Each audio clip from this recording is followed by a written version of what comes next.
All right. Hi, Jennifer Rowland King from What Gen Z in Belize. So today I wanted to give some pointers. I got a lot of people that call me and ask me a lot of different things about moving out of the country, moving out of the US or Canada or things like that. And what steps do they need to take? What do they need to consider? And they ask a lot of questions. And I realize that people just have no idea of where to begin. So here's some of the top things that I think, and this is part one, because I think this is going to go a bit. So, one, you need to ask yourself, why are you leaving the US? Okay. Why are you leaving? And that's not a simple question. You need to really ask yourself, why am I leaving? And then next, it goes with this: what do you hope to gain when you leave the US? So you got to really stop and ask yourself, I'm leaving the US for this reason because I'm tired of this and this and that. And I hope when I get to this new country that I will gain this. Oh, I want this so bad. Whether it's peace of mind, financial independence, my money stretches long, whatever it is, I want to gain that. Three, what do you hope to lose? What do you want to get rid of? It's like, you know what? When I leave, I hope I never have to deal with this, and that again. Okay? I don't want to deal with this no more. So I'm done with that. But now the thing is, the first three things that I just said, they go together. Why are you leaving? What do you have to gain? And what do you hope to lose? They go together to answer this next question. What are you willing to give up?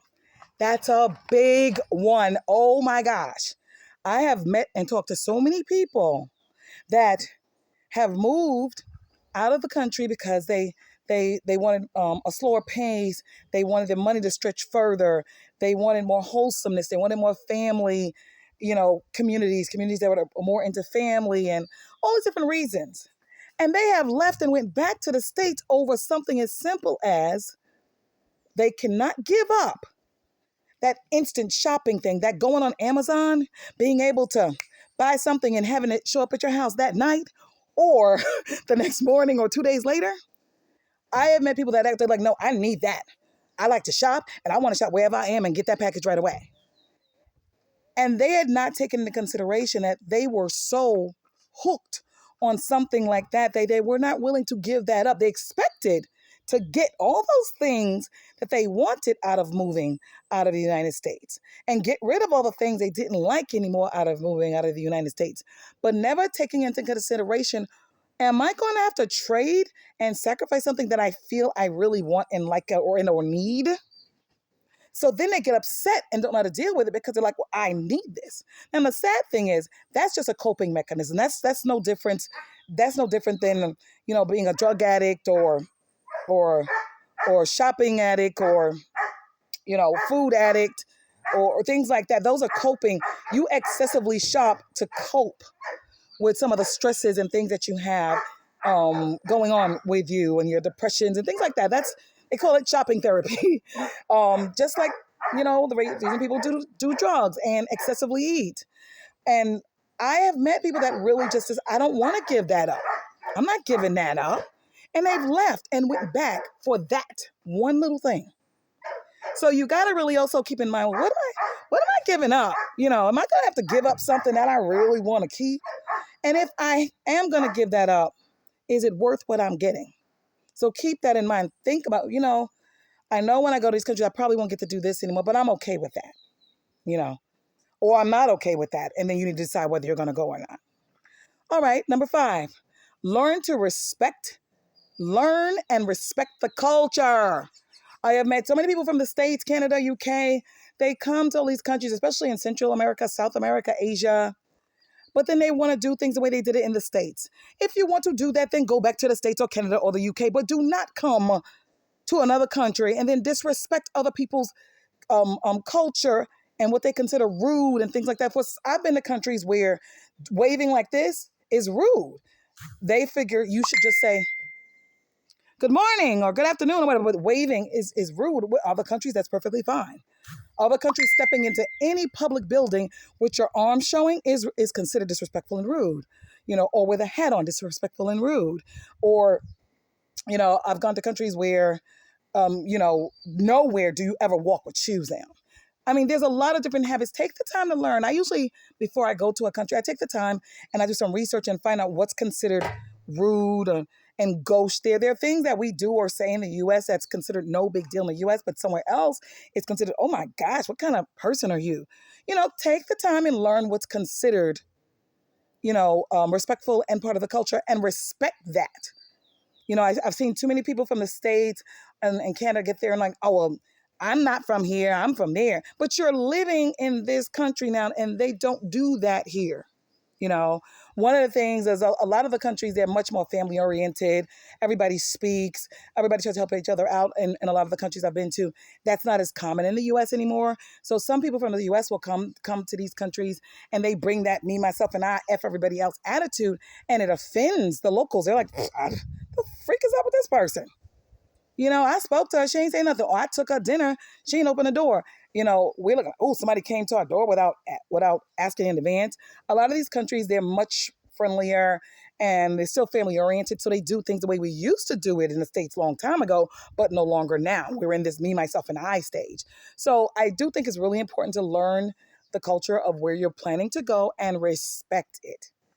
You know, 6, get some patience. Woo!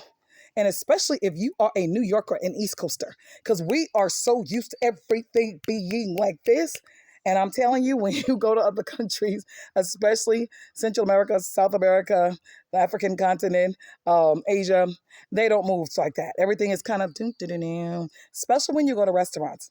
A lot of those places, what they call fast food, they don't usually, unless it's a chain from the States, they don't have the stuff already prepared. Like, so when you walk in and order your grilled chicken, they take some raw chicken out, season it, and start grilling it.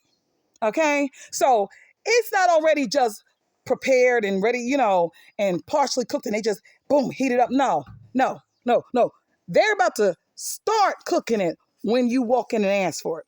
I remember when I first moved to Ecuador and I was pissed. I ordered some pineapple juice and it took forever. I said, what the freak? Hello?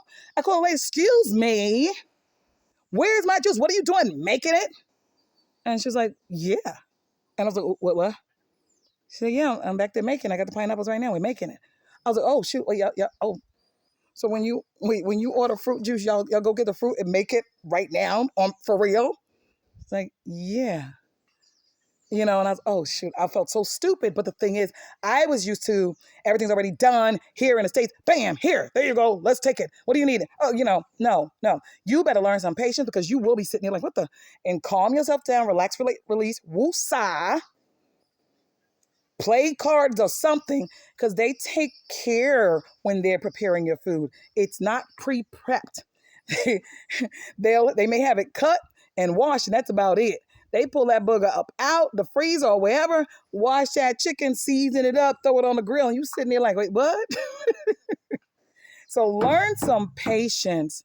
Businesses also, on a lot of the same continents, a lot of them close up at noon. They don't have someone that's working during lunchtime. A lot of these businesses actually close the doors, go take a nap, go home or whatever at lunchtime.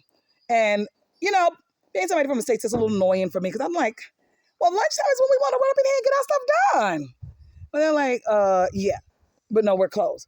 It's like things like that are not the end of the world, but some people let it frustrate them to no end, like my husband does that. He gets really mad. But it is the culture. That's how they do that. So adopt some patience. I've learned to not fuss about the length of time it takes for them to bring food. I've learned, to sit back and order and then wait. If I'm really, really hungry, I'll call the restaurant in advance and say, can you make me this dish? I'll be there in 30 minutes. And then they'll make it. They'll make it on your word. And then I just show up when I really don't feel like getting there and waiting an hour for, them to prepare something.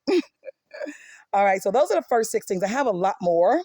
And this is the first one. And I will meet you on the next video with the next.